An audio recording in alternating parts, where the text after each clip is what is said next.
Good evening, everyone, and welcome to the Winthrop Town Council meeting for Tuesday, February 25th, 2025. It's currently slightly after 6:30 p.m. Roll call, please. Council Aiello. Here. Council DeMarco. Here. Council Costigan. Here. Council Munson. Here. Council Tassinari. Here. Council Swope. Here. Council DeRoss. Here. Vice President Belcher. Here. President Lettieri. Here. Thank you. All right, I would ask everyone to please rise for the pledge and please remain standing after the pledge, led by Councilor Munson. I pledge allegiance to the flag of the United States of America and to the republic for which it stands, one nation, under God, indivisible, with liberty and justice for all. And please remain standing for one moment, please. I'd like to have a moment of silence for Jack Van Buskirk, father of Winthrop's enforcement officer, Mark Van Buskirk, passed away at 90 years of age. Jack spent over 30 years working for the town of Winthrop as our animal control officer, and his son, Mark, now follows in his footsteps as being Winthrop's current animal enforcement officer.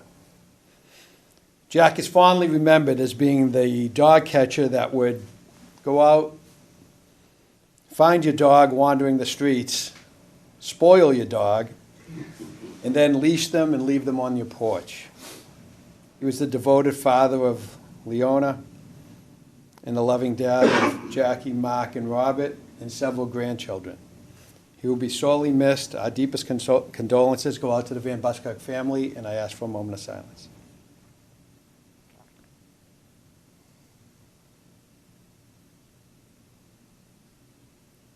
Thank you.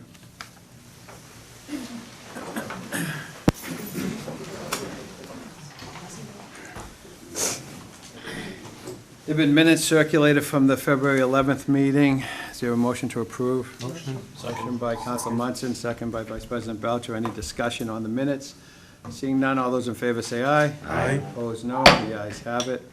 We have 3 public hearings tonight. The first one is to discuss a new finance policy regarding free cash. I am going to continue that public hearing until the next meeting. I am going to open a public hearing to vote to approve the amended tree ordinances. Public hearing is open. I will ask Vice President Belcher to speak on the ordinance. Thank you. So these are 4 changes to the tree ordinance that were brought to us by the tree committee and the tree warden.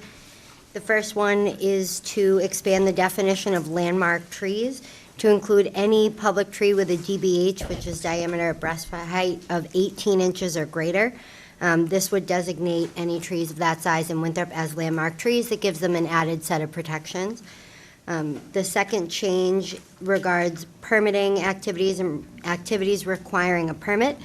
It would amend a sentence in that piece of the ordinance to add a clause that says, and such permit shall only allow for the scope of work necessary to address the reason for the permit. This just kind of narrows the scope of work allowed permitting. The third change is removal of public trees. This will protect landmark trees from being removed for any private reason. So the ordinance will then read, therefore, a landmark tree may not be removed for any non-town purpose.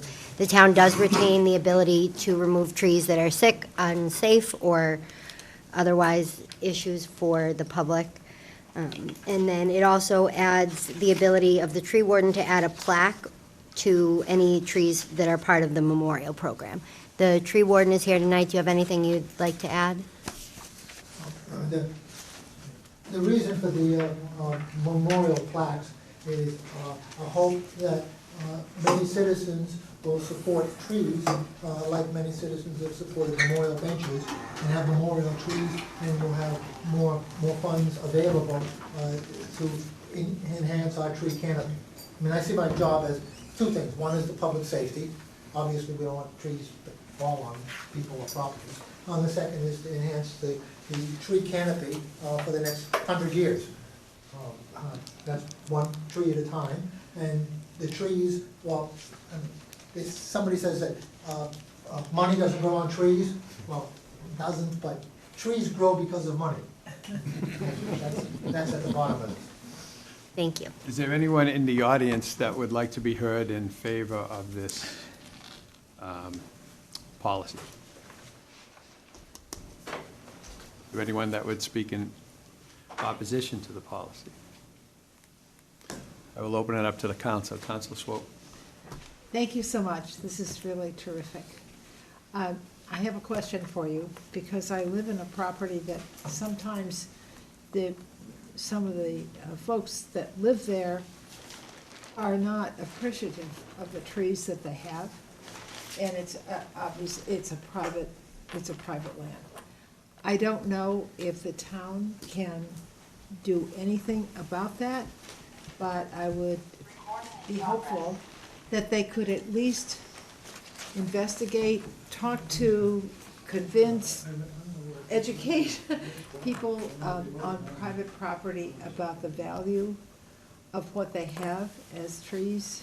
And I welcome any suggestions that you have on that. This is obviously a discussion, this is not for a vote, but I would appreciate anything you could help that to improve what people think about trees in terms of their private property. Thank you. Anyone else on the council? Seeing none, I'd like to close that public hearing. I will open up another public hearing to approve $158,500 for the funding of Phase 2 of the engineering at Tileston, Girdlestone, and Pico. I will open it up to Director of DPW, Stephen Calla, to explain a little bit, and then we'll go to Vice President Belcher, who had a meeting on this earlier. Sure, so this is phase 2 of the full contract, which was $396,500 was the full scope. This is phase 2 of that. We've already spent $79,500 on the survey and base plan. This will bring us to 75% drawing, 75% design, which will prepare us to start phase 3, which will be the permitting process. And this should get us through the end of this fiscal year? Yeah, I anticipate this phase taking about 4 months, 4 to 5 months. And Councilor DeRoche, you had a meeting earlier. Anything you wish to add on this? We did this, we had a finance subcommittee meeting earlier tonight. This was the one item on the agenda, and Director Calla was there and explained what he just explained. In addition to what he just explained, what we were describing as phase 3 and 4, including permitting as phase 3, and then phase 4, finishing the design, creating a bid process for construction, contract awarding. That's another 158.5 that we will need to approve after this 158.5 that we're doing tonight. And then the final phase and the biggest phase will be the construction of a seawall at some point. Well, the seawall will be a supplemental engineering Yep, contract, yep. and then, so that would be included in the bid documents, and then. You were encouraging us to do all of this together during the Yeah, second I mean, you're gonna save money on permitting one project as opposed to permitting, building it as 2 projects. You're gonna be duplicating efforts. meeting. Understood. Anyone here from the audience that would like to speak in favor of this? Yes, ma'am. I appreciate everything that is being done, the clear way that it was directed on the climate, each phase, and the determination of the neighborhood to keep it moving forward. I think that's how this government works, knowing how to have your precinct counselor and the DPW all working together, and the finance committee supporting it. I appreciate your efforts, and I look forward to its completion. Thank I'll be sitting right here. As will I, until it's done. Anyone else would like to speak in favor of this? Anyone speak in opposition to this? Seeing none, we will close our public hearing. Public comment. Before we start public comment again, I'll go over public comment. Public comment is limited to 3 minutes. Public comment, we will give a 2-minute warning with 1 minute remaining, and we will stop that public comment at 3 minutes. Comments from the public shall not involve personalities, shall be limited to the business of government issues dealing with the town of Winthrop. And I open it up now. Mr. Duff. Thank you. I made a handout to the, And just again, cut Jack down, please. oh, does Recognize everybody have to yourself. stand up? You do not have to stand up, but you do have to recognize I like yourself. standing up. Whatever you wish. I made a handout to a lot of people, especially at the council table. And the first page is Town of Winthrop Open Space and Recreation Plan 2005, 2010. It was done by a paid consultant, Gregor and Associates. There's a reason I put this on the front page and not the 1902 letter, because there were two open space information pamphlets. One was in 2005, the original, and then about 2015, I believe. McKenna and Manager McKenna and somebody else, they put out a different one, but this is the true attest to what is a park, what isn't a park. I have 200 pages of information like this at my house. I started researching this situation back in 2017 when there was a presentation done at the high school about Ingleside Park and what Ingleside Park consists of and how it can be used. I did find a picture, a rendition of a proposed facility, let's put it, including a rink and a basketball court and 3 deckers and micro units, etc. I have that picture and many more pictures. I have pictures from 1902 onward. I have research of about 50 pages from the town, the book at the annual report going back from 1901, 2, 3, 4, 5, 6, 7, 8. And so I have many pages of research done by various people. It was brought up last week that Ingleside Park could be used for whatever you want it to be used for. Whoever comes up with the newest idea seems to get the glory. And I'll present their case to the people that live in the town. 141 Pauline Street is 1.18 acres of land. It was mentioned by yourself, Mr. Lettieri, that there's going to be a survey done. Nothing should be done to that property until the proper survey is done. Don't use any land that falls under Article 97 distribution or in parkland and open space. There'll be many repercussions, especially to the State Attorney General's office, which handles situations like we're in right now, of people that want to use Ingleside Park for micro units, for hockey rinks, for basketball courts, etc. I've done personally 50 hours worth of work. To come down to 5 pages, I didn't want to bother you with a booklet, a couple of booklets and all the. Thank you. All the. Oh, time's up. Time's up. Thank you. Your time is up too, Jim. Thank you. The only one that doesn't know it. Sit down, please. If you'd like to leave, you can leave now. That's the last warning I will give you. Next public comment, please. Yes. Diane? Diane Sands, Precinct 5. I just have a question. I'm not following this application for 3A, and I don't know why we are trying to be in compliance. As I understand it, we have 2 exemption cases, one from the town and one from the citizens, when it says no to 3A, based on density, traffic, all the size of the town, less than 2 square miles, a lot of issues that we've all identified so far. And so if we're saying we're exempt, how can we at the same point saying we're going to comply? Why it's dangerous for our exemption cases if we're saying we can comply as well? How can we do that? Why are we going ahead with the second, when we've already voted no, number one? It's the same law. I know they're redoing the guidelines because, Milton, in the Milton case, they were not able to be enforced, and they rewrote the emergency guidelines. They're only good for 3 months. So we're doing an action plan to be compliant. At the same time, we're saying we're exempt. Isn't that a contradiction? We have two exemption cases, and we're spelling out why it's unsafe to be in this plan. It's unsafe for the citizens, and we're not eligible to be in this plan. And yet, at the same time, we want to be compliant. How does that work? No, I'm not the brightest, but. Right. Can someone say something to that? I know you can't comment, so No comment. maybe But- I'll get a reply someday. Thank you, Diane. Mark, Mark Simmons, Precinct 2. This is kind of directed at Steve and the flooding that took place over the rainstorm.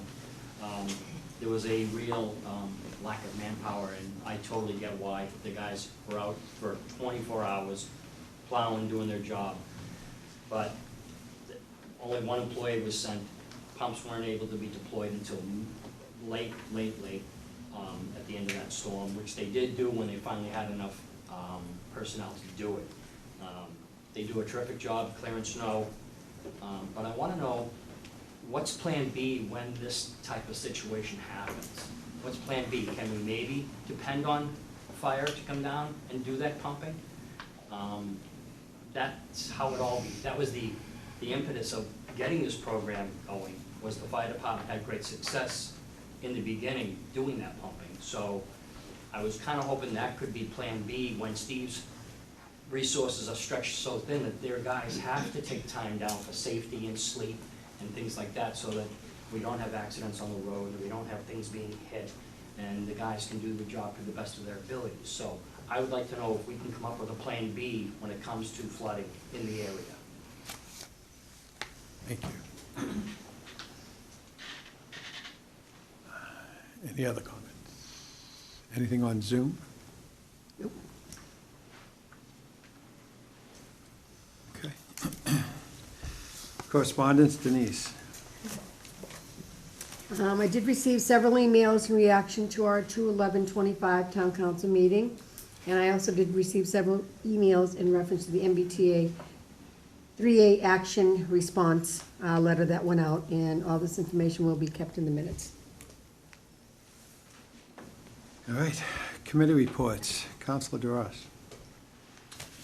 Yes, as said earlier, the Finance Subcommittee met earlier this evening with our one item on the agenda. We were discussing earlier the $158,500 for funding of Phase 2 of engineering of Tileston, Girdlestone, and Pico, and we have a unanimous positive recommendation. Thank you, and we'll go back over that in old business. School department report. School department has not met since our last meeting. Town manager report. I know it's been circulated, but if you could just give a brief overview of what you said, and then open it up for some questions from the council. Sure.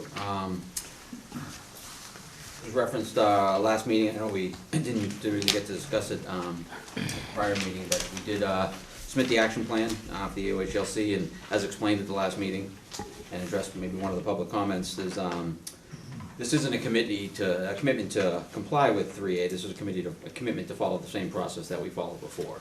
The guidelines were, basically thrown out. They had to re-promulgate regulations. We anticipate they'll be the same, very similar. Obviously, we put in public comment to try to change them a little bit, but we'll see if we're successful there.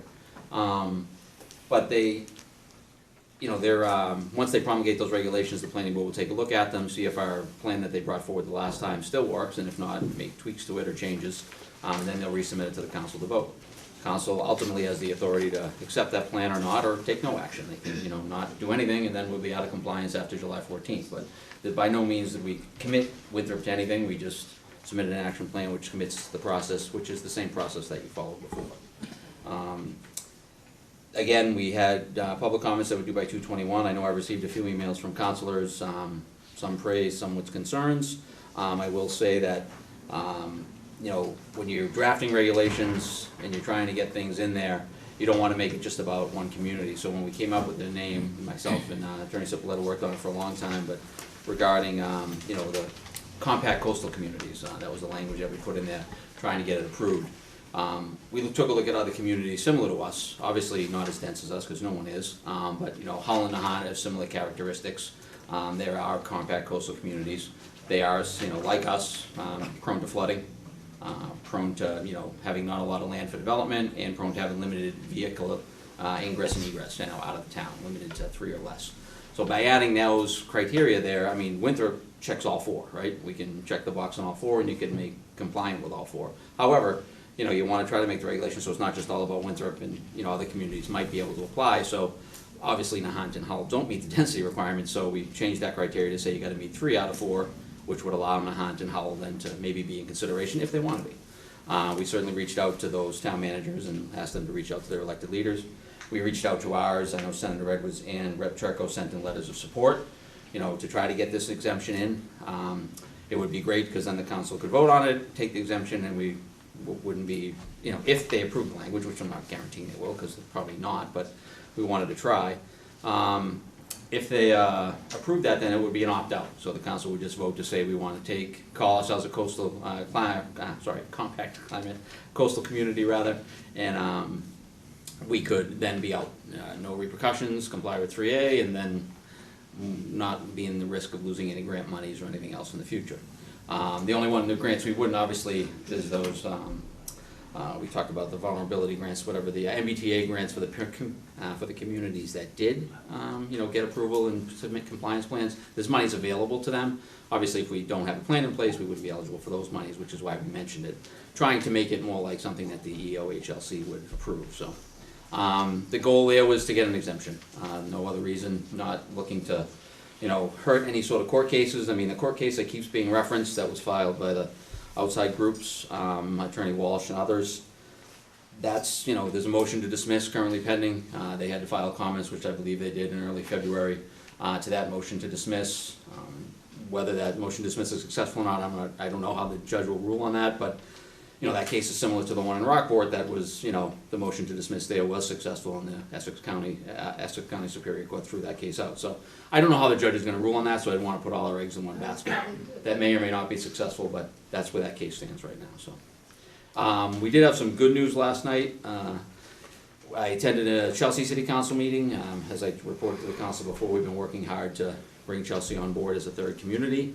The Chelsea City Council voted unanimously, 11-0, for Chelsea to join our rec with Winthrop and Revere, which will be great because it'll ultimately, reduce our costs long term and allow us to, having that third community allows us to be eligible for future and more grant money. We raised the. You want to talk more about that? No, I mean, there's a cost for upgrading the equipment over the years. If you have a larger dispatch center with more communities and more call volume, you got a better chance at getting those, rather than having the expenses pushed back on the town.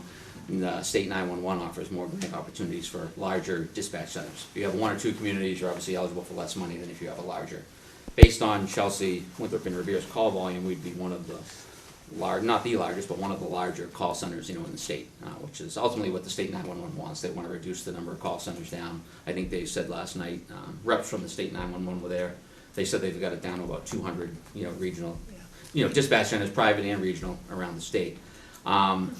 We'll be in on March, I think, is it 14th or 18th? The second meeting in March, whatever that date is. We'll have members from the rec in to give a presentation to talk about, present the amended intermunicipal agreement, IMA they call it. So that'll be presented. It'll also talk about what we project future costs to be, the future of the McKinley School in Revere. That'll be the new home for the dispatch center, state-of-the-art center that's being applied for grant money now to build. So exciting stuff. Obviously, anytime you try to switch over to, obviously the Chelsea Dispatch Center was, and their union wasn't happy about it. They spoke in opposition to it, but Chelsea City Council voted unanimously to approve it last night. So that was some good news. Again, kudos to our DPW team for the great job with the snow removal efforts. I did, with more snowstorms and increased salting experiences throughout the town, and many times we've had to go out. Obviously, we budget $135,000 for snow and ice removal. I think we're at about a little over 200,000 now. I think by the end of the season, we anticipate we'll probably be closer to 300.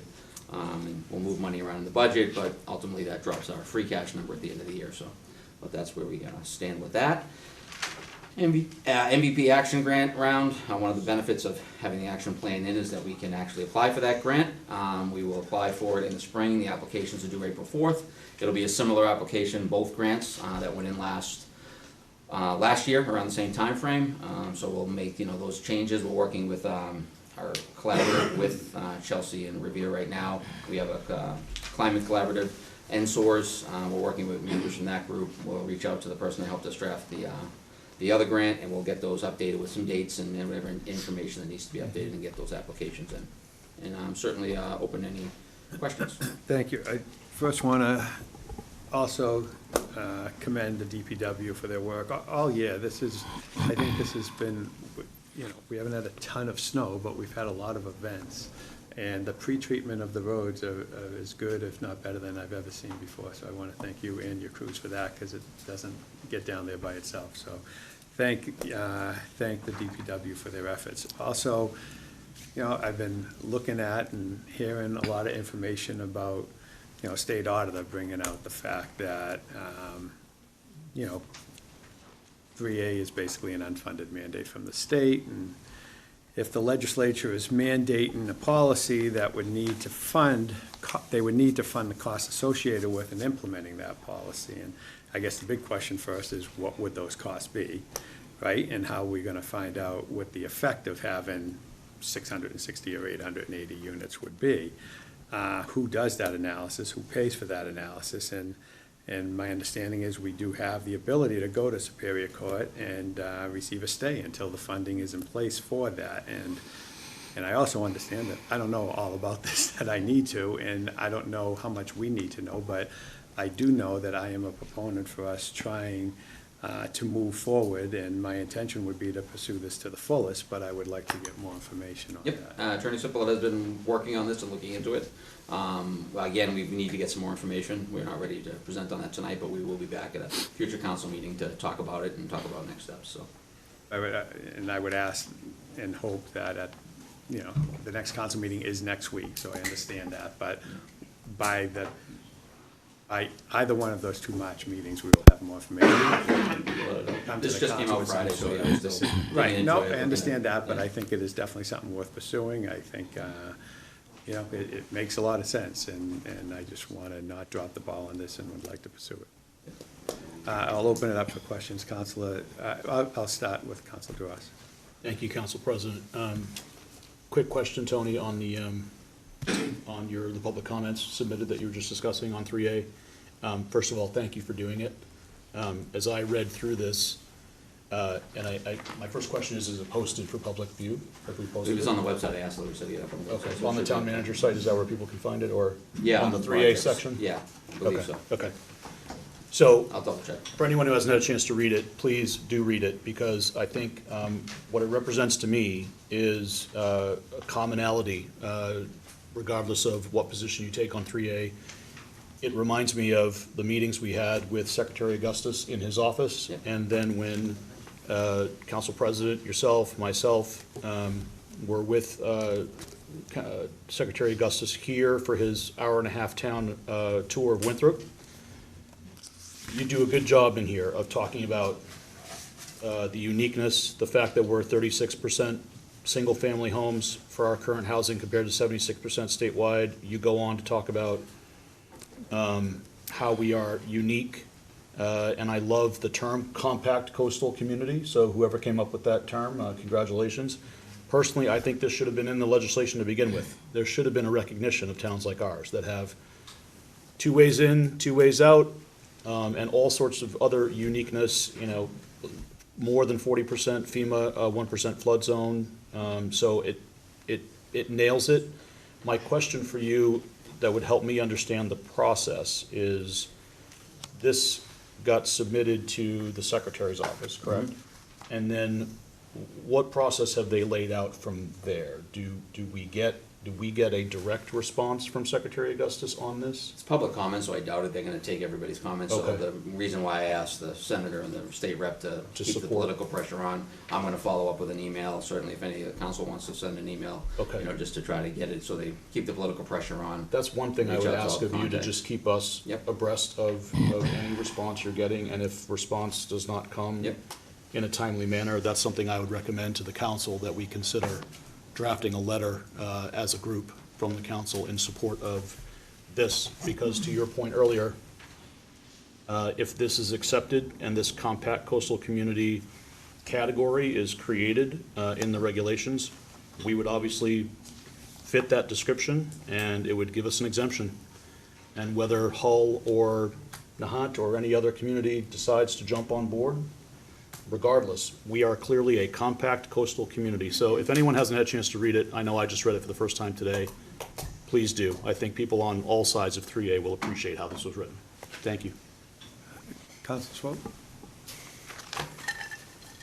Okay, let me start with, first thing I saw, I think the Disability Commission wrote an email to you about the issue of the need to comply to 3A because of the grants that they might not get.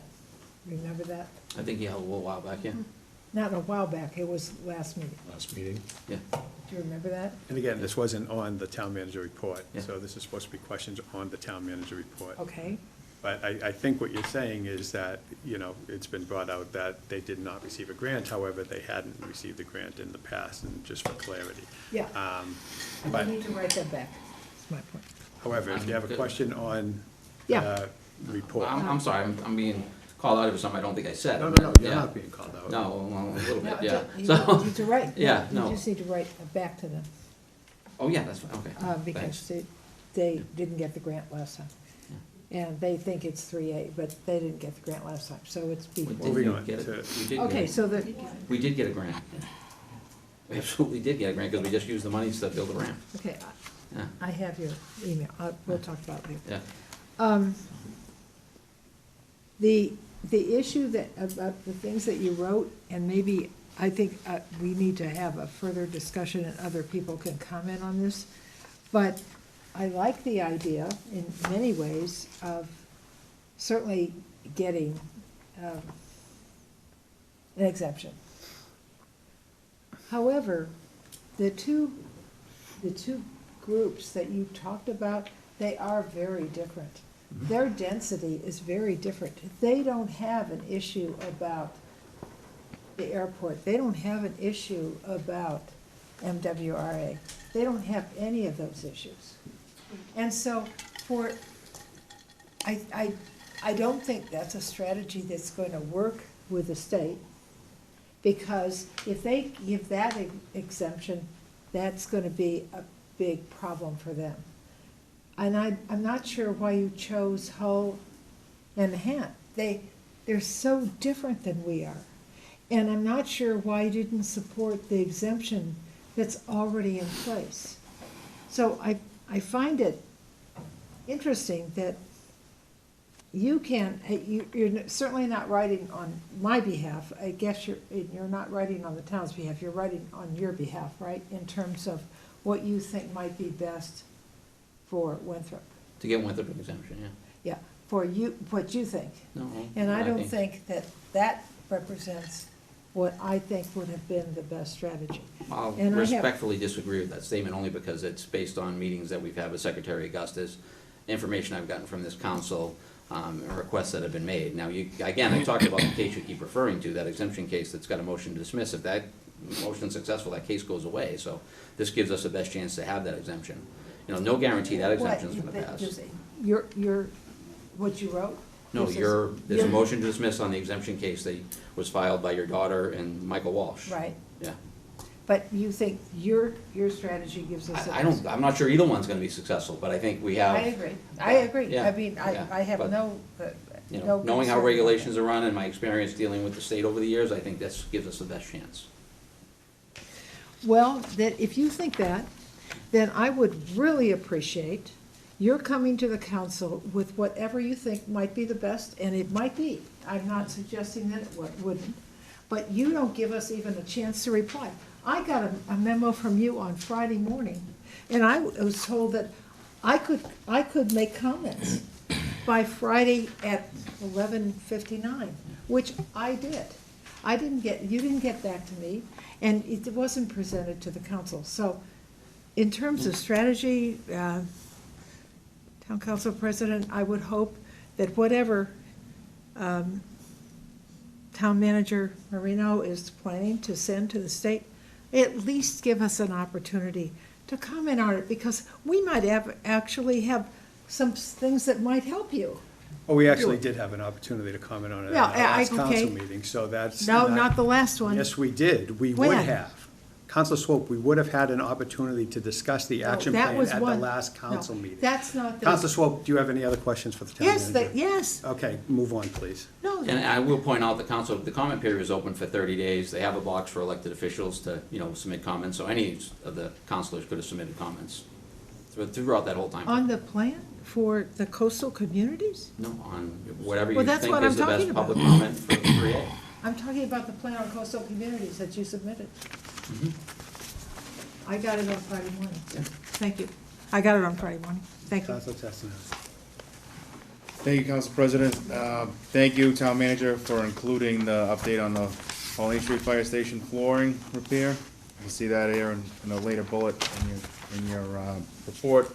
Thank you, Director Calla, for the yeoman's work, cleaning up that snow. Thank you to you and the whole crew for, it was like over 24 hours of work between pre-treatment and cleanup. So very much appreciated. Excellent job, as usual.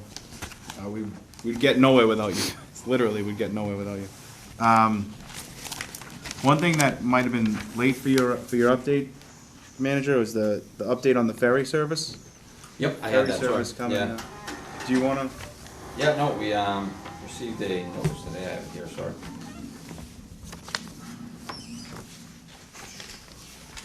I did, yeah. MBTA announced today the updates for the ferry season. They have a Winthrop and Quincy ferry this year. They are going to kick it off on Monday, April 28th. It says to better serve ferry passengers, weekday trips will be divided into two separate routes. The Winthrop ferry operating directly between Winthrop and Boston, and the Quincy ferry operating directly between Quincy and Boston. So two separate ferries. With two separate ferry routes serving Winthrop and Quincy, the MBTA is more than doubling trips to these destinations on weekdays.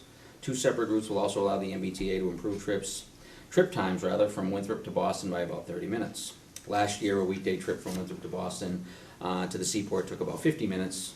This season, that trip will take about 20 minutes. Both ferry routes will continue to serve Logan Airport, the seaport, and Central Wharf/Aquarium. That's great news. That's great news. And I just wanna make my opinion clear. Thank the Vice President Belcher for leading the charge, contacting, reaching out, and being tireless in making sure we got some results from the MBTA, which is not a common thing, especially in town here. So thank you, Vice President Belcher. Those letters were clearly effective.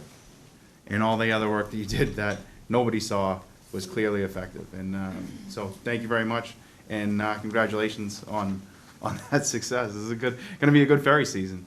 Definitely. Counselor Munson? Thank you. That's fantastic news about the MBTA. I mean, I had not heard that before, and that's gonna make a big deal, big difference for a lot of people commuting. So that's great. Thank you, Vice President Belcher, and thank you for everyone that contributed.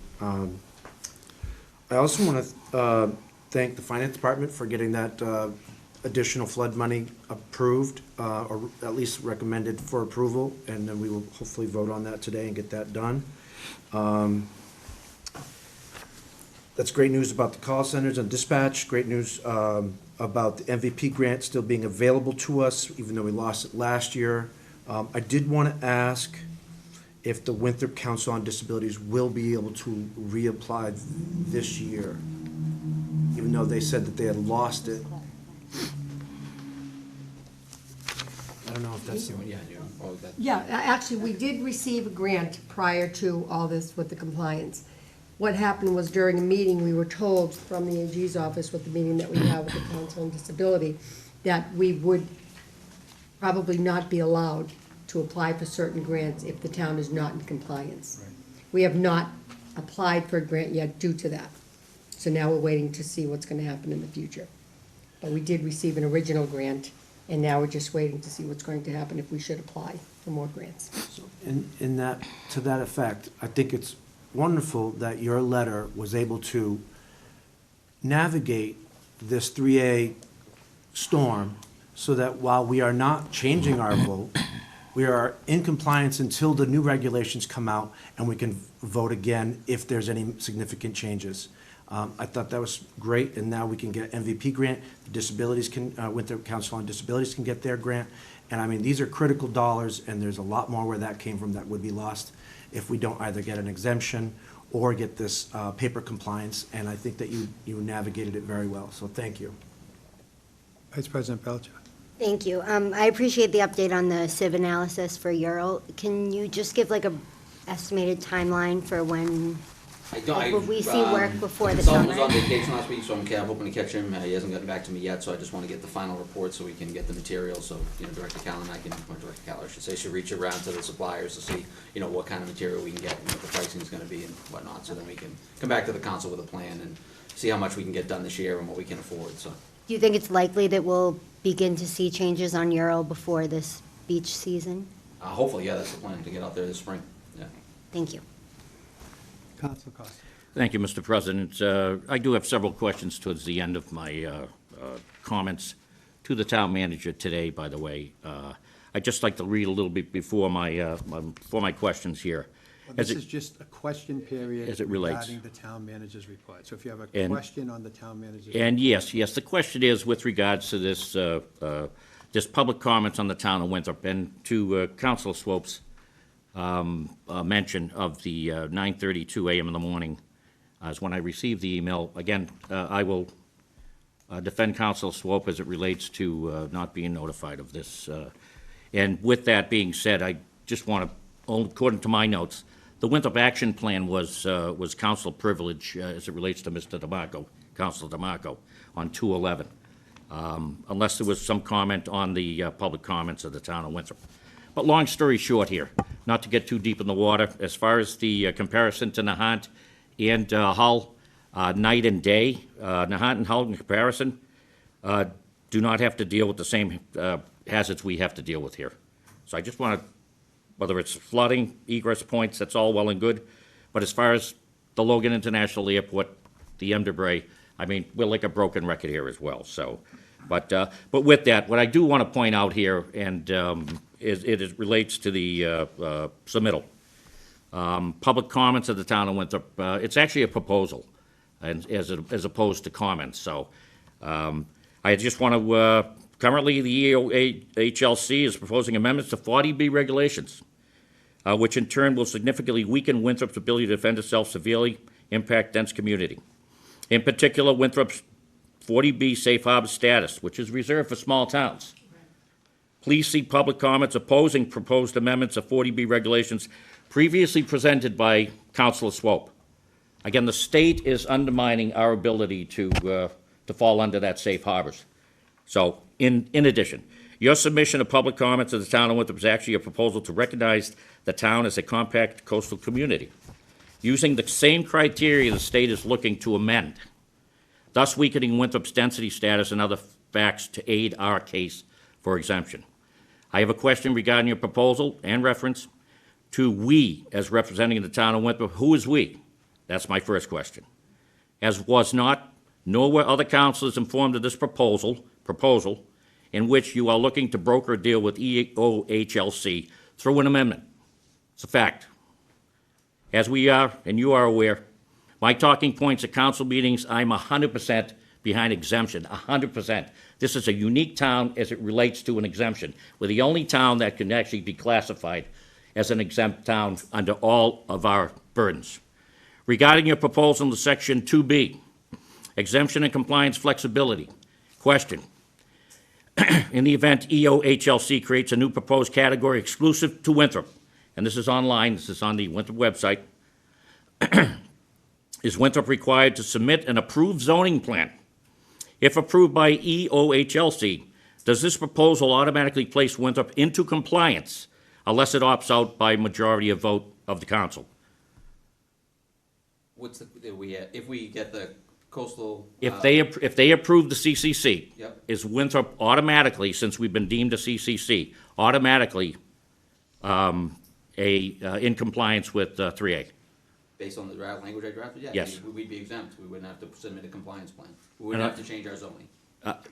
It says unless you opt out by the legislative board. That would be you. So, you'd have to- exactly, so we would be compliant first, and then we would have to opt out after the fact. That's the point I'm getting at here. Is that No, correct? you would opt out to accept it. You would have to, it would be an opt-out to say, we want to be a coastal convict. And it would apply unless we opt out. So, reality, yes, we're in compliance until we decide not to be. Okay. Okay, in addition, you state in your proposal that if CCC opts out, it shall not be penalized and can apply for state and federal grants related to MBTA 3A compliance, but will not be eligible for funding under the MBTA Communities Catalyst Fund. However, this fund only awards funds for infrastructure to support housing located within or adjacent to 3A zoning districts. Development to fund ongoing new housing projects located within a 3A district, or acquisition of land or properties with intent to develop within a half-mile of 3A district. These are facts. These grants are currently offered from 2025, 26, and 27, with the average award of $250,000 to $1 million per year. You state in your proposal that should a compact community later decide to opt back in, it may do so through a majority vote of its legislative body and shall subsequently regain eligibility for MBTA Communities Catalyst Funds. Is the duration of eligibility to opt back in from 2025 through 2027? I'm not sure. Do we have 3 years to opt in? When's the termination date? The law's already there. If they accept the regulations, you can opt in whenever you want, and you can opt out. Whenever we want. What is whenever we want, town manager? You don't have to. You No. could, there could Is be it- but 9 will- different councilors here, and they could decide they want to comply with MBTA, and they could submit a. Do we have up until 2027 to opt back in? There's no dates requirements in council constantly. I'm not sure where you get the date. What I'm getting at is the catalyst funds are available up until 2027. If we want to seek those funds, we have to opt back in to get them. So I would say the answer is yes. We have at any time up until 2027 the ability to opt in, which leads me to my next piece here. Or there'll be another grant opportunity, but either way. Well, or it could be changed. They might stretch it out to 2030 for all we know. If it is, I believe this extended timeline will continue to cause a divide amongst the town citizens and the council, resulting in continuing disharmony and difficulty to address the important issues of this council. Resulting in continuing disharmony and difficulty to address the important issues of our town faces. It also, I believe, will result in continued pressure and influence on our town government and its people by developers in their attempt to gain control of our valuable land. And that would be through vote and change of council members. And by the way, this past Monday, the state auditor ruled that, as we know, unfunded mandate. And I encourage the rest of the council to push for a full exemption for this town. There are many, many reasons and why this town would be satisfied with a 100% complete exemption we are the only town in this Commonwealth faced with the problems we have and the densest, one of the densest as well. We are unique. And I've been saying that since day one, since I got on this council. And that should be recognized. What is everybody afraid of here? What is everybody afraid of? The money? Any other questions for the town manager? This is not a speech. No, I'm going to leave it there. Thank you, Mr. President. Counselor DeMarco. Thank you, Pat. No, no, try again. Try again. Can you hear me now? Yeah. Okay, so, I just wanna say personally, to Tony, he's the best town manager we've had ever, in my opinion. The second thing I wanted to say though, in regards to 3A, it should not be on the agenda anymore. We already voted it down. Why is it still coming up on the agenda? It's done. It's over.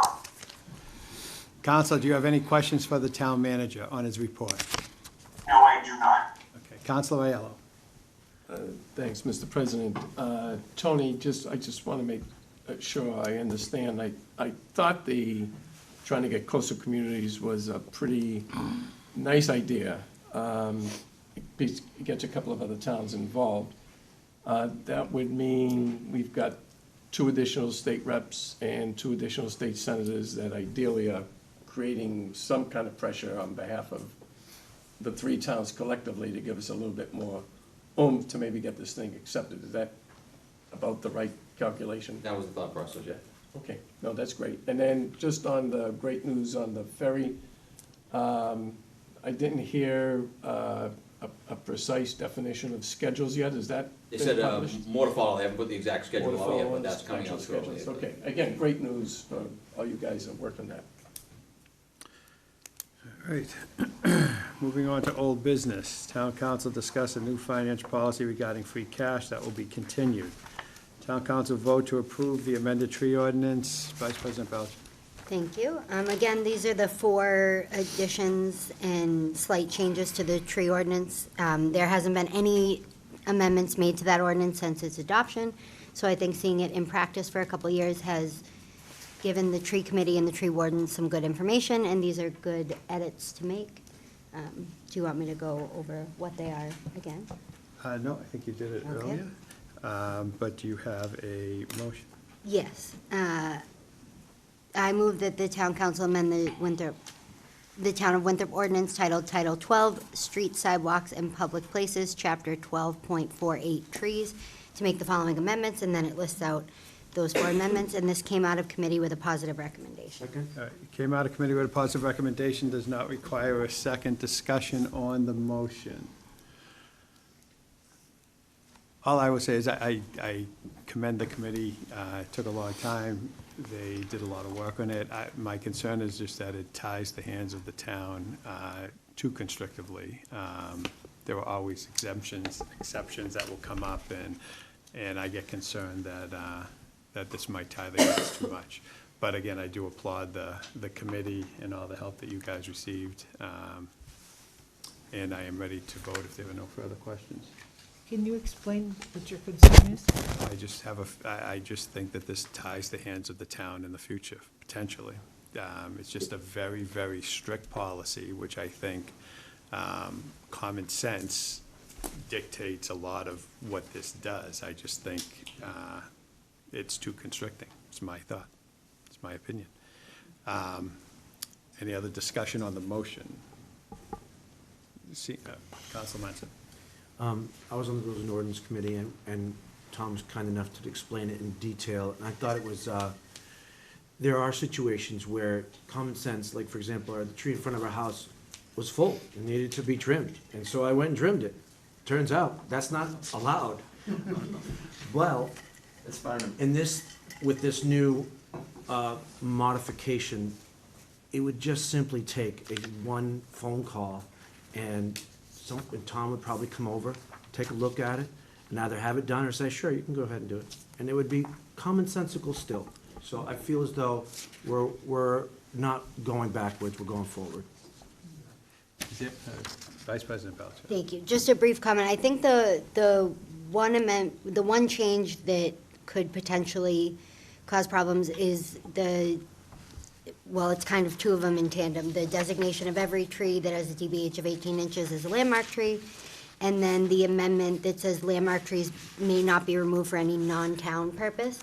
Just to clarify that doesn't mean that we lose the ability to remove a tree if it's unhealthy, if it's girdled, if it's unsafe, if it's an ADA violation. All those things constitute as town purposes. This just kind of reduces the ability for someone to say, I want to pave over my front yard, let's get rid of this tree. Okay. So it kind of gives the town the ability to do so as it needs for safety reasons, but prevents private citizens from requesting that landmark trees be removed for their own purposes. And I guess my question on that would be, for example, several months back, we had a resident, right, from the Highlands, who wanted to make improvements to his property, blah, blah, blah, blah, was willing to plant 4 additional trees, which they ended up doing. The council gave him approval. I think the town wins, I think the resident wins, and that would not be allowed. Well, I think we ended up getting a letter from an arborist that said that the tree in question was girdled and unsafe. So that's what made me vote to agree to that. So it did I'm have the just saying, safety component, If but it you're was, right. whatever that purpose was, that the town ended up getting 3 Right. brand-new trees, and that, it's just too constricting. But anyway, I'll ask for a roll call vote, please. Counsel Aiello. Yes. Counsel DeMarco. Way to go. Counsel Costigan. Yes. Counsel Munson? Denise, I Yes. said yes. Thank I you. said yes. Thank you. Yeah. Counsel Tassinari? Yes. Counsel Swope? Yes. Counsel DeRoss? Yes. Vice President Belcher? Yes. President Lettieri? No. Motion passes, and thank you again for your hard work.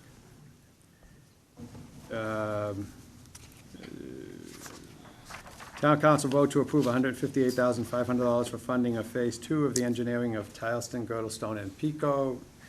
Councilor DeRoss. Thank you, Council President. Yes, as discussed earlier, and as Director Kala described, what we're approving tonight is Phase 2 out of 4 phases. The first phase for surveying was done with $79,500.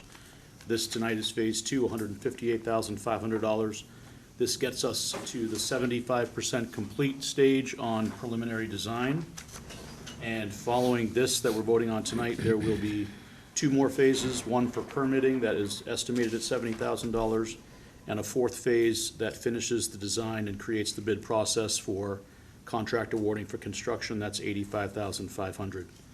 So we discussed this tonight at Finance Subcommittee earlier tonight and have a positive recommendation. Thank you. Coming out of committee with a positive recommendation does not require a second. Any discussion on the motion? Councilor Munson. I guess this is a question about timing. And maybe Director Calla could answer it, maybe anyone that has the information. So, for example, I mean, I'm 100% behind this, so there's no way I would vote against this. I'm just asking if we want to accelerate it, could we increase the monies, and would it actually change the timing? Or are we literally kind of hamstrung by the amount of work that needs to be done and the timing that needs to, for it to happen? I don't think by adding any more money at this point, I mean, I would love to see the whole thing funded, Me too. but I don't think it's gonna expedite it. Really? I think if you act quickly at the end of this phase, it's gonna be the same as if you approve the money tonight, additional money, or if at the end of the Phase 2, make a decision to extend it. That, I don't think it's gonna change anything. In terms of, All it does is just guarantee the money right. quicker. I appreciate that answer. That helps me a lot. In terms of the timing, what was the month range? I would like to be ahead of the end of Phase 2 so that we could start the discussion. It does take a little time, as you saw. I mean, we were pretty quick about it this time to go from here to finance back to here in less than it was 2 weeks. So that's pretty remarkable. But I was just curious, what was the month you foresee this to be I'm completed? hoping to see this Phase 2 completed by the end of the fiscal year. Fiscal year, okay. Any other discussion? Councilor Aiello. Just to follow up on that, so I assume that means as we're developing the capital plan for next year, we would want to put in that amount so you can pick right up in July 1st. It's in there, and of course, whether, you know. To get it funded, yeah. What gets funded and approved, but yeah, it's listed. Great, and then, listen, a big thanks to the neighbors who have shown up throughout this over and over and over again. That is very helpful. And for those who are wondering, Tony mentioned filing for the 2 MVP grants, so folks on Morton Street and the Fisherman's Bend, part of the Pico Challenge, ideally gonna get funded, that engineering gets funded for those 2 grants. So let's hope we get those grants in and be successful, and those elements will move as well. So, but great work all around for everybody. Thank you. Thank you. Roll call, please. Counsel Aiello? Yes. Counsel DeMarco? Counsel Costigan? Here. Counsel, Yes Yes. or no? Oh, I'm sorry, yes, yes. Counsel Munson? Yes. Counsel Tassinari? Yes. Counsel Swope? Yes. Counsel DeRoss? Yes. Vice President Belcher? Yes. President Lettieri? Yes. Motion passes. Thank you. Town discuss EOHLC action plan. This has already been submitted. We talked about it during the town manager's report, but this is on the agenda because it was brought up under new business last time. Council used their council privilege to put it off a meeting. Is there any further discussion on this that hasn't been discussed? All right. New business. Town council approved memorial committee recommendation. These are going to be referred to appointments, commissions, and committees. Appointment of the ORC committee, so again, the charter.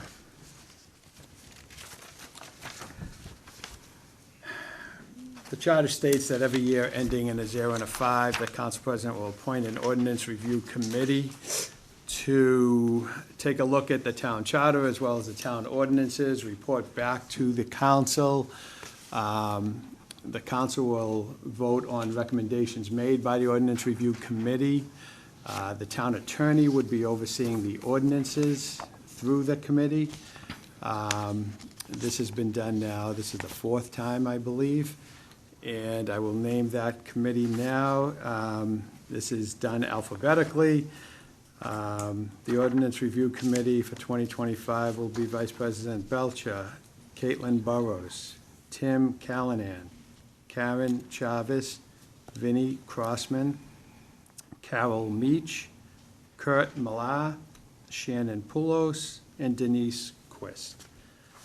So I thank them for their work. I know we will set up a meeting through Denise and hit the ground running, hopefully. Yes? Is that not a policy-making committee? No, it's not. It's not, okay. It's a recommendation committee to the council. The council has to vote. If you look at the charter, it is. Policy-making committee? Yes. Read the charter, section, I've read the charter. says under section 10-2A. 2-10A, yeah. Point of order. All right, this committee is made now. We'll look through I'll ask Attorney Supletta if there's any changes. We've done this for 20 years in the same manner, and we'll continue to do it. Town council decorum. Once again, after 2 months of doing this, we're gonna go back and look over it again.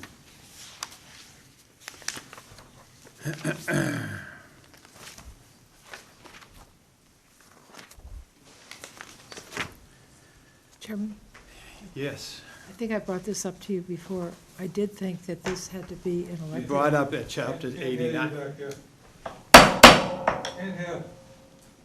Move to the front row. You brought up chapter, ordinance 89, which is a charter commission, which we did 20 years ago, which has to be Okay. elected by the town. Okay, This is not a charter commission, this Okay. is a review committee. thank you. Okay. All right, decorum of council members. I'm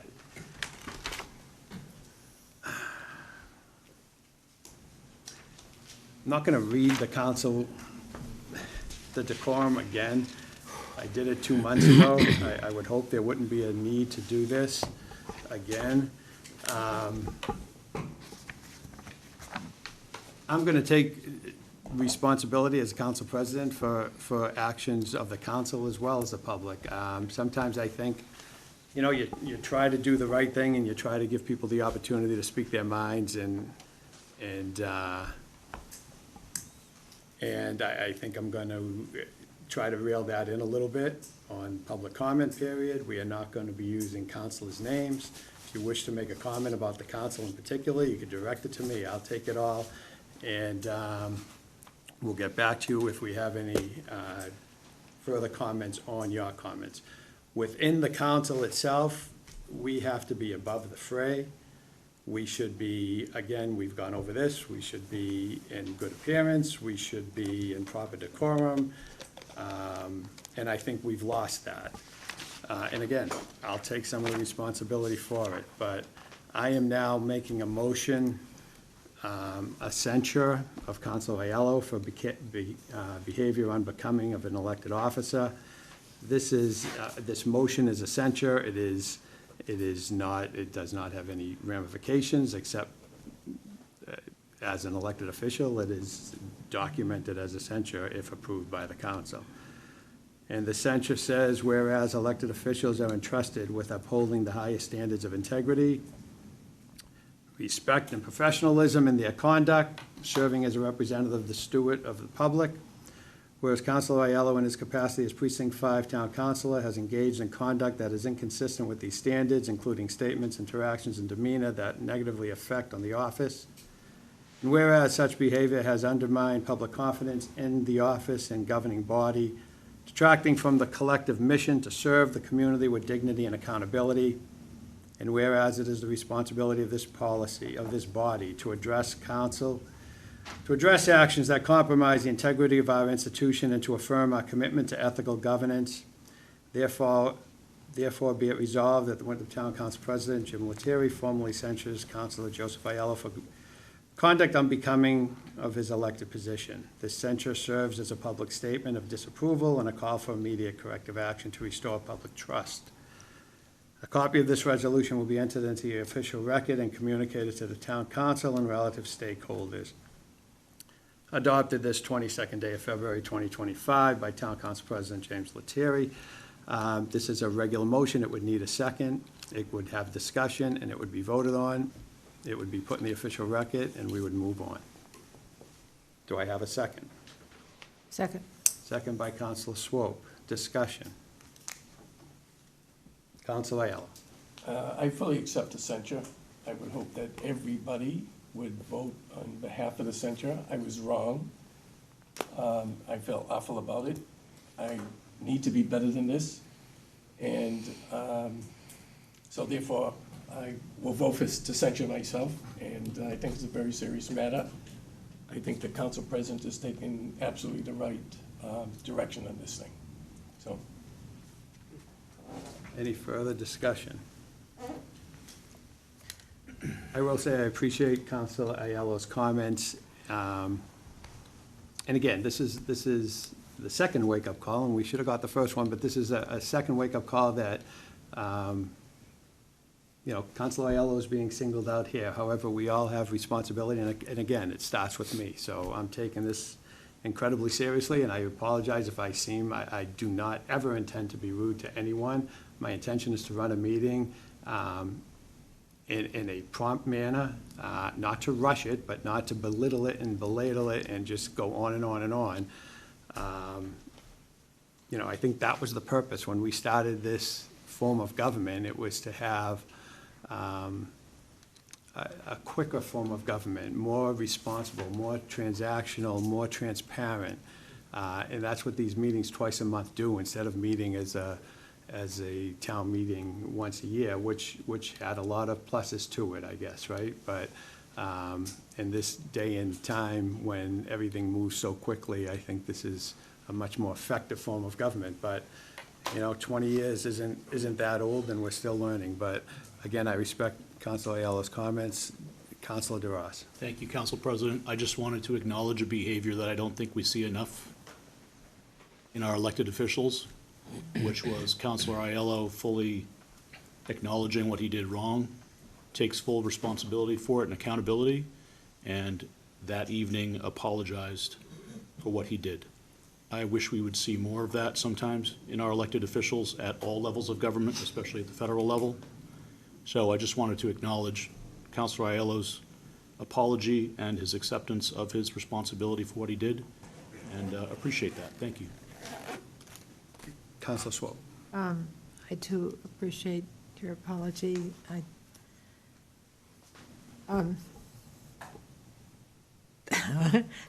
wasn't going to say this, but when it comes to family, just the mama bear. Anyway, I hope this behavior, I mean, we need you all to comment, however you comment. We want and appreciate both sides of the argument, whatever the argument is. And we don't want anybody on the council to discourage you from speaking your mind. This is so important to our democracy. So I appreciate your being here. I appreciate your talking to us.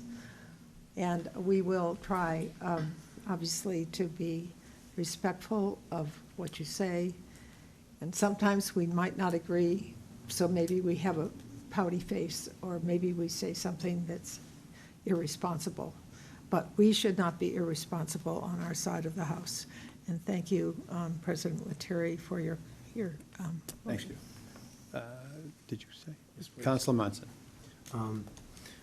I appreciate Councilor Aiello's apology, and I do think it's not wise for any councilor to speak out of line like that with emotion, and it's great, it's important to have an even keel disposition.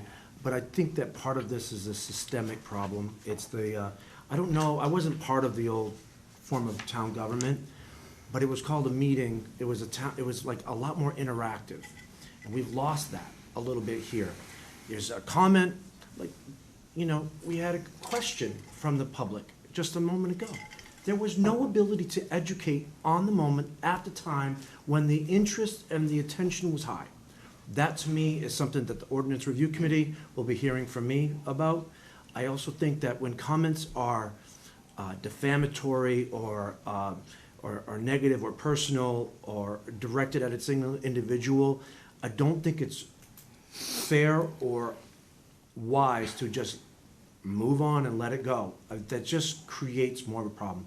So I think this problem is systemic, and I think that we're still a work in progress, and we're, you know, as of right now, we need to make changes to the town council meeting format for this to not be a problem again, in my opinion. And I don't want to get off topic here, but I appreciate your comments, and I'll have more to say on what you said at our next council meeting, because I do have an agenda item coming up. Thank you. Councilor Costigan. Yeah, thank you, Mr. President. I would just want to echo your words that this council is to be held at a higher standard than the public.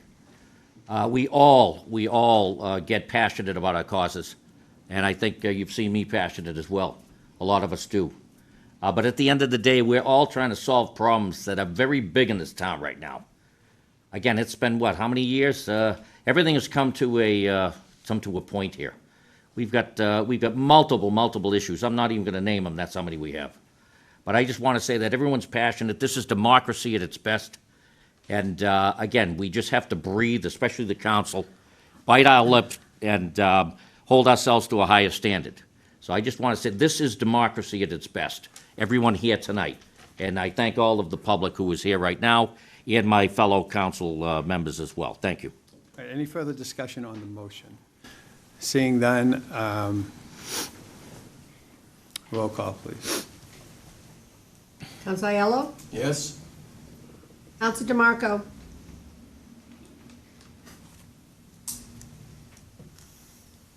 Council Costigan? All respect to Mr. Aiello, yes. Council Munson? Yes? Council Tassinari? Yes. Council Swope? Yes. Council DeRosse? Yes. Vice President Belcher? Yes. President Lettieri? Yes, motion is passed. Public comment, second time.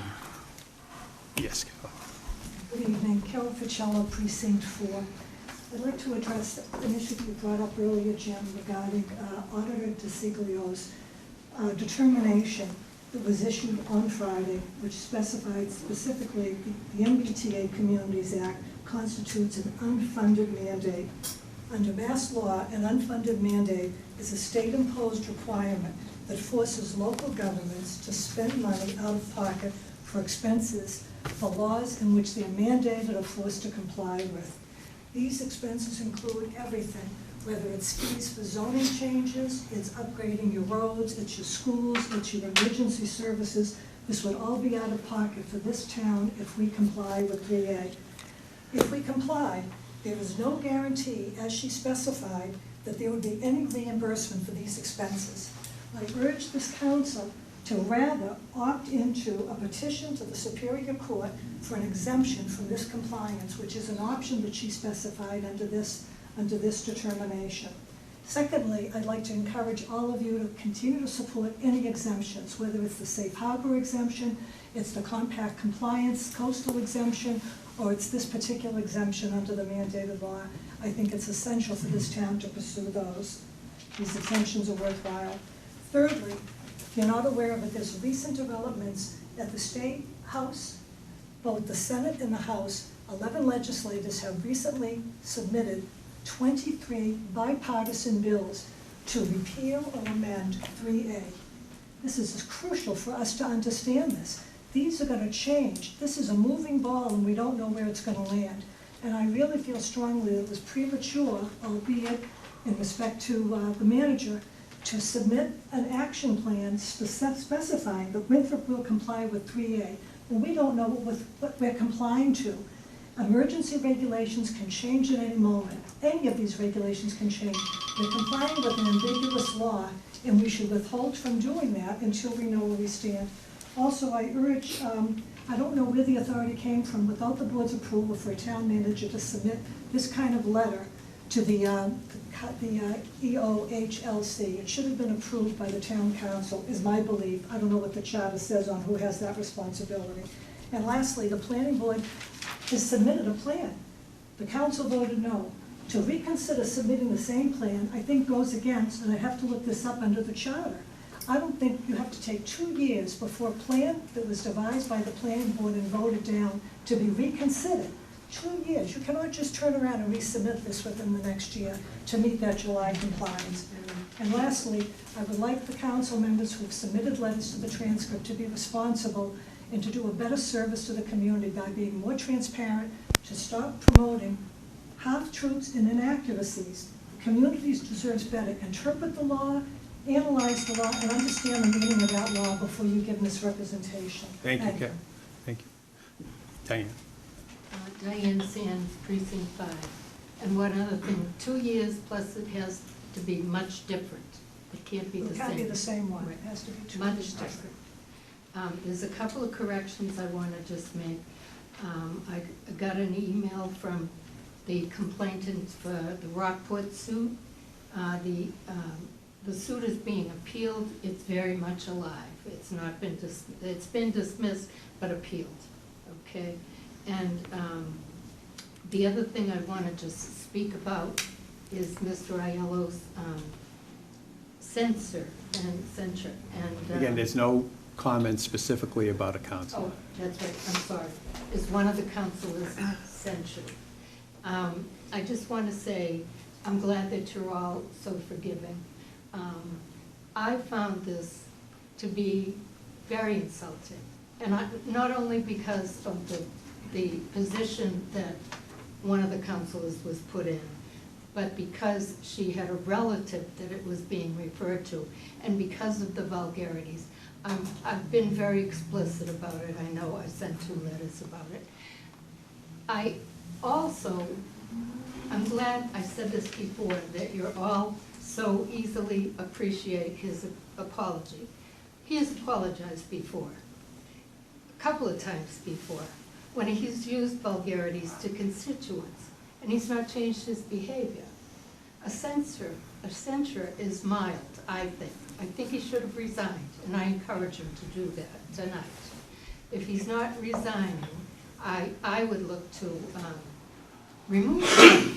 And I know that it's not in the charter, but you can use Robert's rules for order. That can be done if you want to really act on this.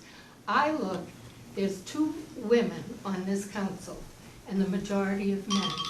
And I look at the treatment of women, not that I'm any kind of feminist, I'm not, but I look and say they're being disrespected, some of them, and I look at the treatment and I say, I'm appalled. And I don't see that anyone is whispering vulgarities in any of the men's ears. Why is that? Why isn't anyone standing up and saying, this cannot be tolerated? It is wrong. And someone should do something about it more than just tisk, apologize. Apologize again to you how many times? It just can't keep happening. It's wrong, and he should be removed, and that's it. That's all I have to say. Thank you. Thank you. Kathleen. Kathleen Capuccio, 49 Waldemar Ave. So I am going to do a freedom of information request so I can understand it a little bit better. But I did want to address the public comments, to the 3A regs that were sent in, by our town manager. I echo, I know I can't say councilors' names anymore, but I echo some of the concerns that were mentioned with regard to the council itself it appears so that the council itself either did not have much time to respond to what this draft was before it was sent. Again, I'll do a freedom of information request so I can see exactly when the councilors got it, what time they had. But, and I'll be frank, I never state what I don't know. The charter may very well allow our town manager to, send a letter like this. But again, it's coming from the town of Winthrop. And I think, again, whether you're pro 3A or anti 3A, I really think that the town council, because you are who us as constituents elect, really should have had an opportunity to discuss what was being sent. And again, maybe pursuant to the charter, which again might be good for the ordinance review committee, maybe pursuant to the charter, our town manager has the right to send such a letter. I don't know if that's the case or not, but I think it really would have been great for, first of all, this to have been discussed in an open public meeting. I had sent an email to all the counselors, and to Tony and to Attorney Ciboletta about maybe a month ago. I never received a response from any of you. And I had asked in that email, would the council be having a public hearing or, discussing what your comments were going to be. I asked, were the counselors going to be able to say what their thoughts were? And I never received a response from anyone. We really should have learned better based on, what happened before with 3A in the sense of when this law was enacted. I think this process really could have been better. And again, I hope that we can look into the charter to see, or, if frankly, and I don't mean like, to slap Mr. or Tony's wrist, I don't mean that, but I think there should have been a better process here, because it feels as though something was broken in this process. Again, counselors should have had a right to have given their, again, pro 3A, anti 3A, whatever your opinions are, you should have had a right. I think the residents should have had the opportunity to, be engaged, and again, in a public meeting. Of course, we can send you emails, but I think there was definitely something broken there. And I very much respect the two counselors that tried to address that. I've already received about 15 texts of people watching this meeting that say kudos to those counselors for doing that, so I thank you. Thank you. Marcy? Hi, Marcy Hamilton, Precinct 2. There's two comments I'd like to make. I'd like, if possible, to put on the agenda, the chief, fire chief was here with the emergency plan that, I think he was going to a meeting with Boston, and I'd like to revisit that plan. I did say to my husband, we're supposed to stay in place for 72 hours and be prepared to do that should an emergency happen. So we're planning on that and getting an agenda. That's very important. I'm also going to take off my rose-colored glasses because I know a lot of people think I'm an old 70s heartfelt person, but I have sat in this room and I have seen and I've heard a lot of disrespect. I've heard a lot of mumbling and talking in this room while the council has been doing its job.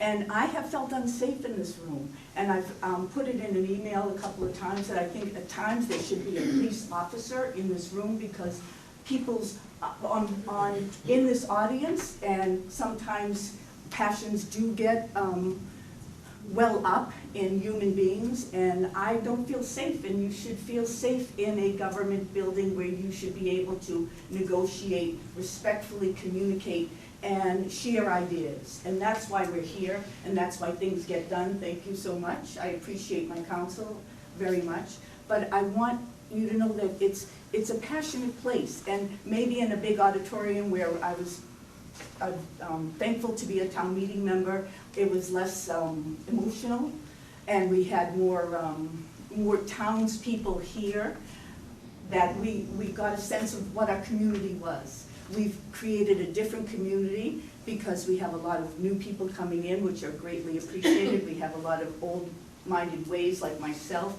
who understand what our town used to look like, and thought processes are evolving as we go. I just want to get back to a safe place where we can negotiate, be respectful on both sides of each table, and I hope we move forward towards that. Thank you, Marcy. Yes, Todd. Todd Sacco, Precinct 2.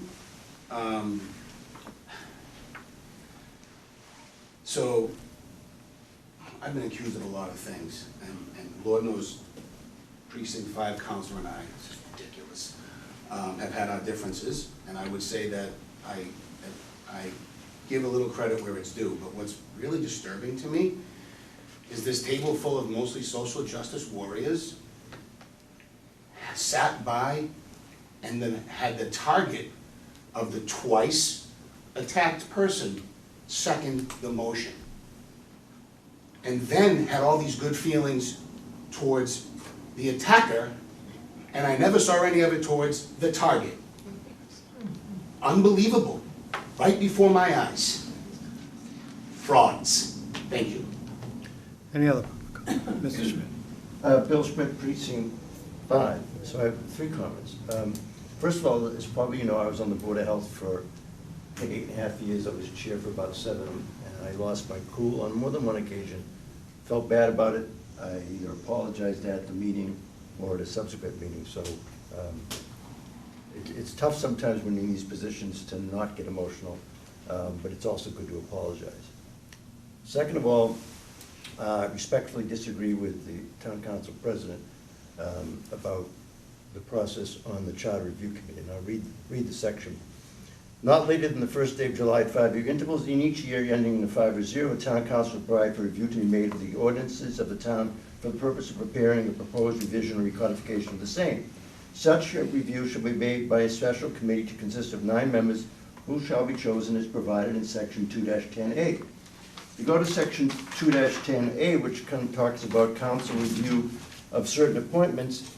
Section 2-10A is policy-making multiple bodies. The council president shall submit to the town council the name of each person that council president desires to appoint to a member of one of the policy-making multiple members communities. So I think it is clear. I don't know about whether it has never been done before, but I think the charter is pretty clear that there should have been that process. Nevertheless, if the council doesn't want to object, that's the process. The third thing I wanted to comment, just in terms of the regulatory process. I worked for 20 years in state government, both for the Commissioner of Public Health and for the Commissioner of Mass Health. Wrote regulations on a number of occasions. You never can write a regulation that pertains to only one community. That's what if you want to do something for one community, that's called for special legislation. But when you write a regulation, it has to be a process that is broader than that. I did not see what the town manager wrote, because I'm on the town council, or been inherited. But you go through the regulatory process, you try to craft ways that are sometimes kind of cute, but that gets you in a position where you can bring in more than one community so that you can say that it's not targeted or specialized, exempting one community. So I just wanted to pass that on. In terms of the state audit, I've also worked with state auditors all the way back to Joe DiNucci in the 80s, and they issue opinions. Doesn't have the force of law, nor does an attorney general's opinion, for that matter, have a force of law. If you object to a situation, you have to go to court. You present your argument before the court. Court makes a decision. If you don't like that, you appeal it to the SJC. If you don't like that, you can even try the U.S. Supreme Court. But there are a lot of legislation that's filed every year. There's 7,000 bills. They pass about 400. Half of them are just to name bridges and stuff. So legislation, very hard to get passed. I mean, I've seen legislation that have a majority of the members in the House and the Senate support it, just doesn't get voted on. So, just my comments a bit about the process. Thank you. Karen? Karen Chavez, Precinct 2. I've been sitting in this room since January 1st of 2006, so I've seen a lot of councilors, a lot of council presidents, and a lot of town managers. The slap on the wrist tonight that was received by one of the councilors, I do not believe was enough. There should have been more. This was not a first offense, it was a second offense and possibly a third offense. I'm not sure on that. The council president mentioned decorum. I think, first of all, you need to start respecting each other. Granted, you may not always agree with what the town manager says, or what the council president says, or what your fellow councilor says, but I don't believe you have to keep raising your voice to make your opinions known. If you really want to have a down and out, drag out, please do it outside, not here in front of the cameras. I do not believe that that is necessary. I don't know what else to say, except I think all of you, and myself included too, because I heard what Marcy said. I do whisper, and I will not do it from now on, believe me. I don't whisper derogatory things, but I do whisper. I think you need to start looking at yourselves and look at how you behave sitting on that side of the table in front of the WCAT camera and the Zoom. A lot of people talk about this on the outside, so please do that. Thank you. Anyone on Zoom, Denise? Yes. Brendan Cooney, could you unmute, please? Hey, can everyone hear me? We can. Awesome. Sorry, I'm homesick with the flu. I would love to be celebrating in person with you guys tonight. We lost them. Thank you for transferring the money for the fee. Really appreciative. I just, every night we go to bed a little bit more safe knowing that you guys are working on it. So, and Director Cal, thank you for the transparency tonight. I'll take this update back to my neighbors, and I look forward to hearing from you guys later. Thank you. Mr. Dowd. Jack Dowd, Precinct 1. I made one phone call to 911 about 4 or 5 years ago. And I'm washing out my window on Shirley Street, and there was a squall came up, and there was a man towing one of those little sailboats from the Winthrop Yacht Club, towing. The squall came up, and I knew what was going to happen. He tried to stay inside the landing, but it was getting worse and worse. And the boy fell out of the boat. He was towing a little boat with a boy. So I immediately, had been thinking about calling 911 up until a point. I said maybe he'll, come into the land and maybe be safe. But I don't think there was any safe to the situation. So I called 911. And there was discussion about 911 changing or being better or something. So I called 911, and a woman answered the phone, and I said, somebody fell out, well, the boy fell out of the boat. So I said, the boy fell out of the boat, and he's in the water. And so she said, where? I said, at the landing. And she said, well, where's the landing? I said, it's in Winthrop. So I didn't know who I was talking to. So I said, it's in Winthrop. She said, where in Winthrop is the landing? And I said, it's right past the Winthrop Yacht Club. And the woman said, what's the address of the Winthrop Yacht Club? So I appreciate trying to, keep the 911 emergency calls up to date and stuff like that.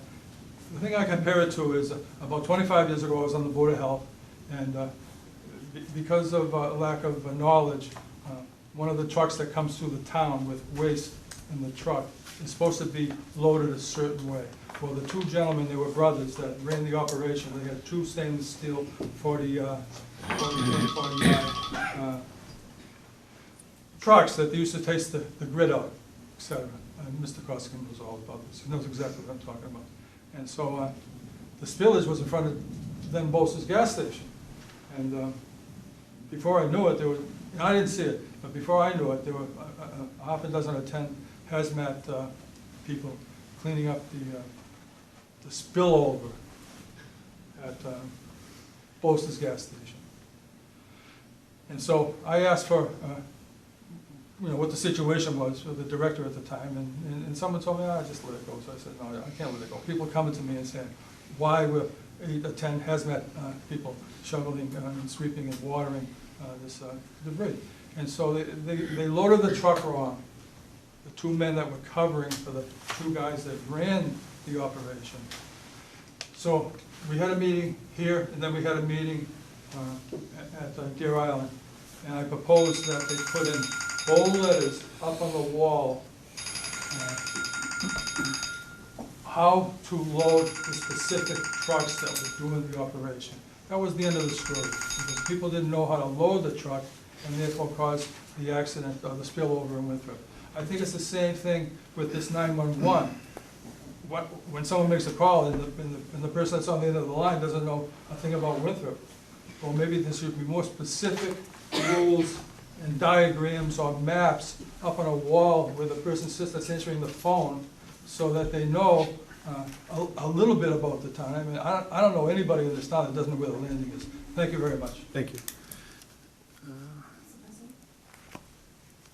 Karen? Are you going to speak on the fire station? I am. Oh, okay. We have Zoom public comment. Can I make a comment? Yes, Cassie. Hi, this is Cassie Whithouse, Precinct 6. I just wanted to say that I'm appreciative of the intentionality to stick more closely to the 3-minute time limit and hold the meetings in an orderly fashion. I think it's very important for us to have decorum that not just the counselors follow, but everyone present, because we are all members of the same community, and it's important for us to be able to have conversations even when we disagree.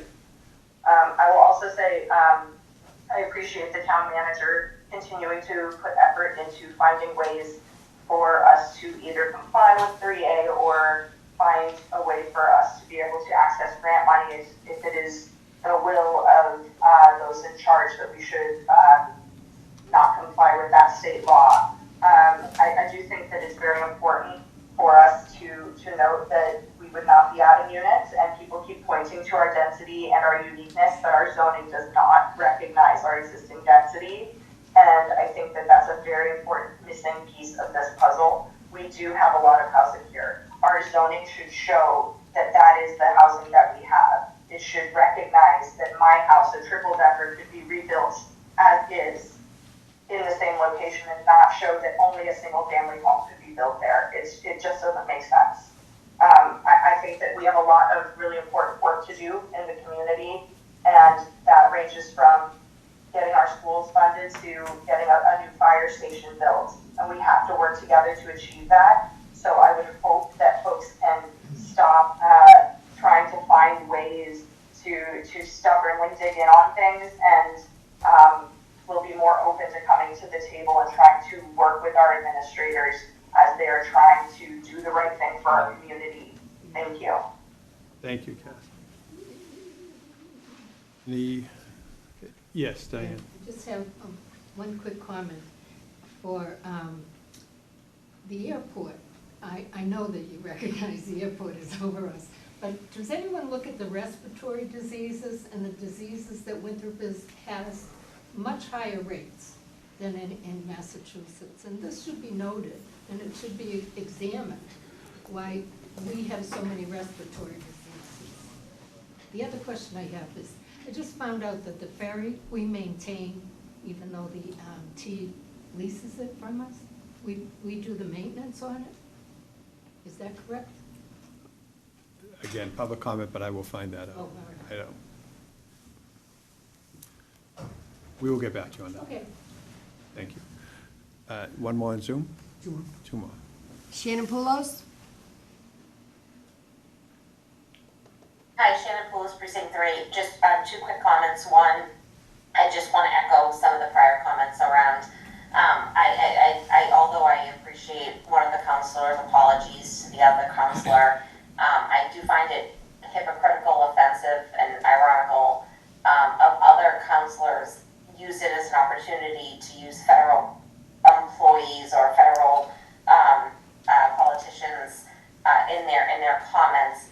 This was about an attack on a specific town councilor in Winthrop who was disrespected, and I think that more attention should have been paid on her, more so than to use it as an opportunity for you to, reference something from a federal level that has nothing to do with Winthrop.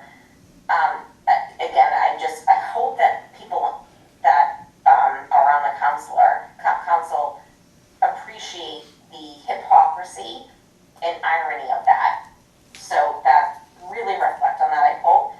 The second thing is I would just say that this long meeting, which I realize I'm elongating, we spent very little time talking about the firehouse and the 2.5 override that is on the ballot April 5th.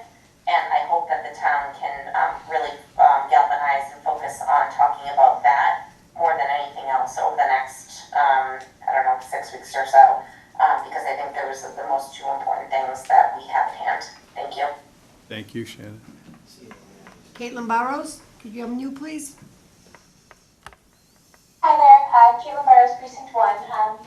Actually, to Shannon's point, I just wanted to speak today on behalf of the Yes for Winthrop's Kids Citizens Committee. We're working in support of the override to get adequate funding for our schools, and I want to let people know that we are moving forward to the April 5th special election, and working in tandem with our local firefighters union. We are strongly encouraging everyone to vote yes down the ballot on all three questions for our firefighters, for our kids, and for the town's future. I also just wanted to direct everyone's attention to our newly launched Just Tonight landing page.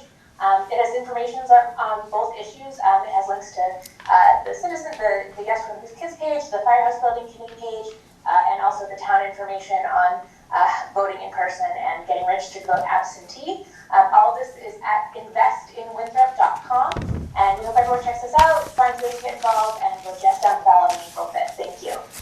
Thank you, Caitlin. That's it.